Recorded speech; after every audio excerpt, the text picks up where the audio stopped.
Chào tất cả mọi người đã quay lại với channel của mình ngày hôm nay. Bò với miệng.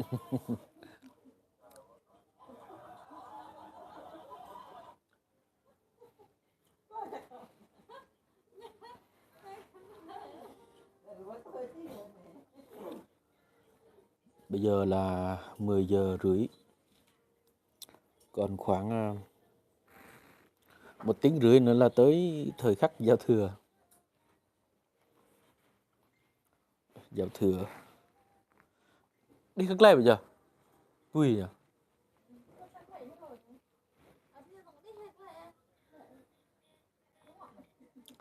Chào hai bạn đang xem nha. Ai đang xem thì thả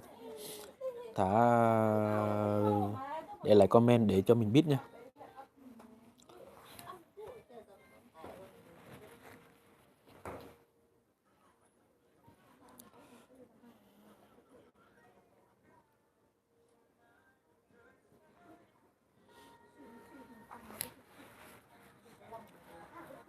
Mọi người đang đón giao thừa.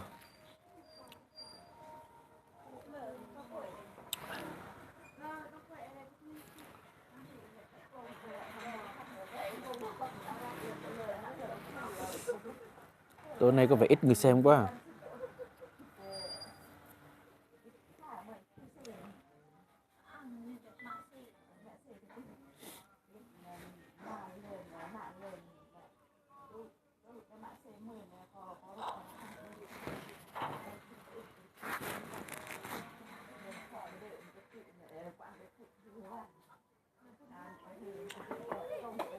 Chào tất cả mọi người quay lại với channel của mình ngày hôm nay.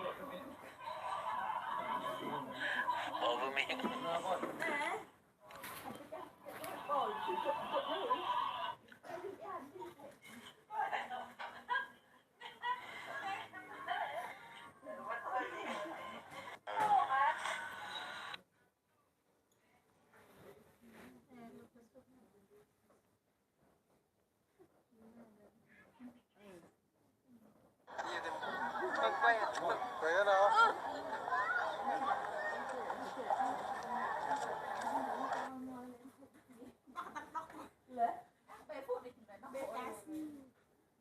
Trời ơi, hủy ra đi.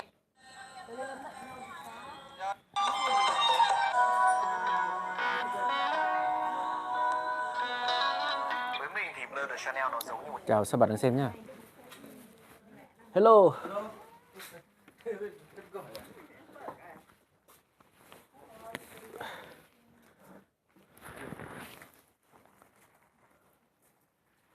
Và được tiếp. Lên tay. Wow, chào 12 người đang xem nha.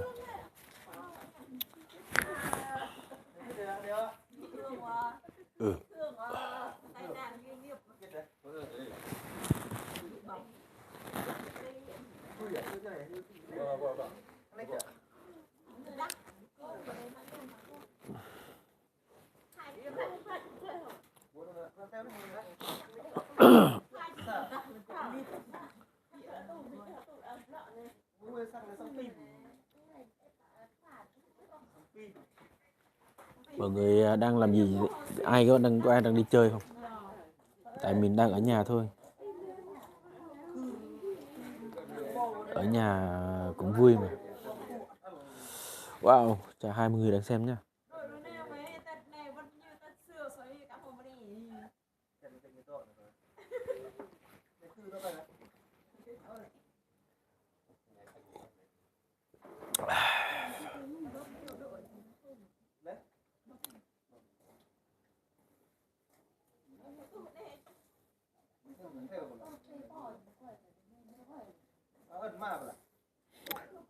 Rất nam ơi.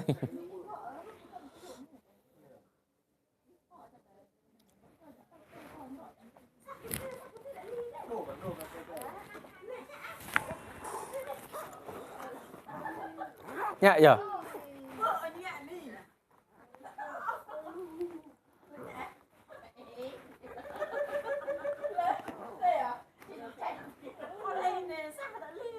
chiếc Camry bên ô tô vậy, nó sẽ là lượng.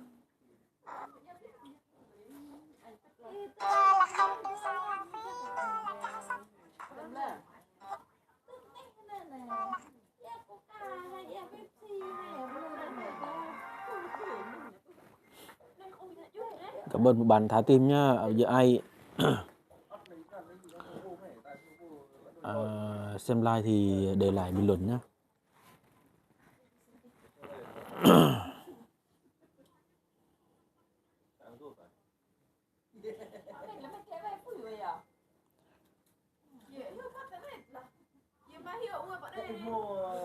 Tôi livestream giờ 29 người đang xem nha. Livestream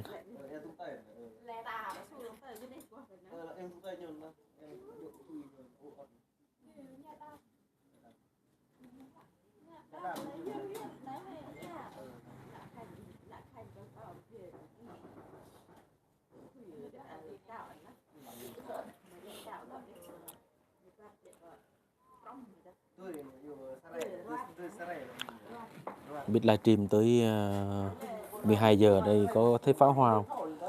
Mà nãy người ta bắn pháo hoa trước rồi. Người ta bắn trước luôn các bạn. Bắn trước không, chắc là bắn trước để đi ngủ.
Like YouTube Lăng Thư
mong ăn gạo lúc này pha nóc đậu này này đi là biết ở đây nóc tạ không này pha đậu đậu trượt có còn đấy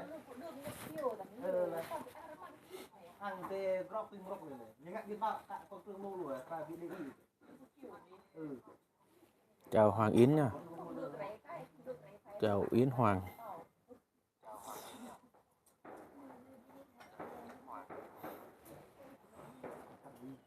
vừa lên hàng mà nặng lắc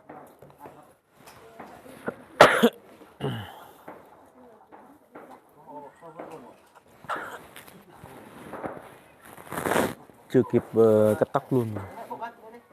Bông bông ạ, có đây rồi hả? Vậy cho bên kênh bố xa lùng người cho mẹ bọc bên bố xa lùng người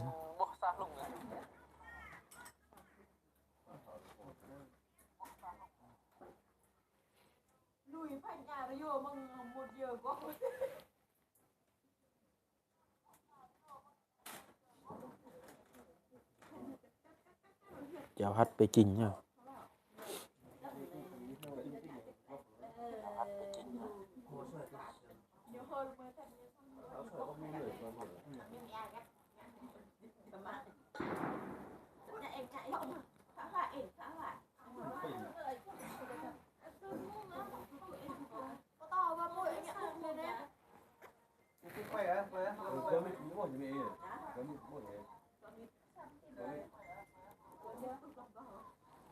Đúng rồi, Việt Nam thắng Thái Lan mà.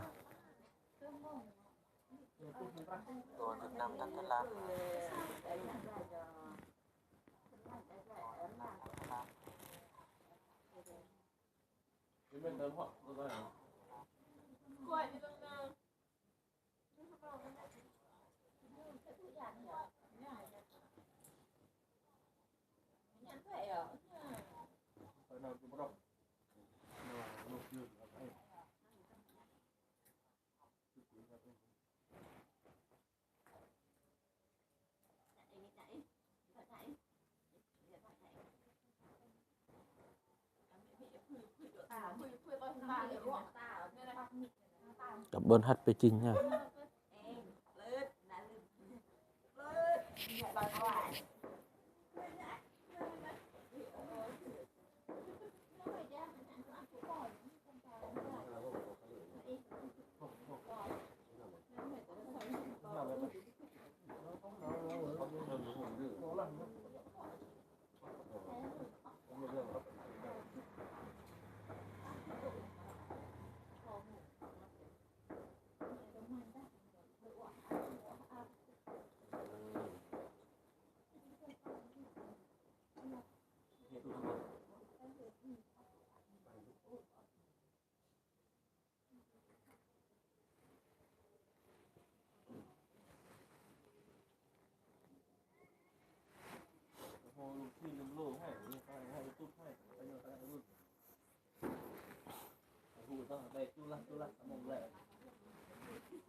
Kênh nấu ăn Tú Lê miền Tây mến chào các bạn. Trong video tiếp theo, mình chia sẻ đến với các bạn một loại nước chấm ngon. Mình sẽ làm muối ớt chanh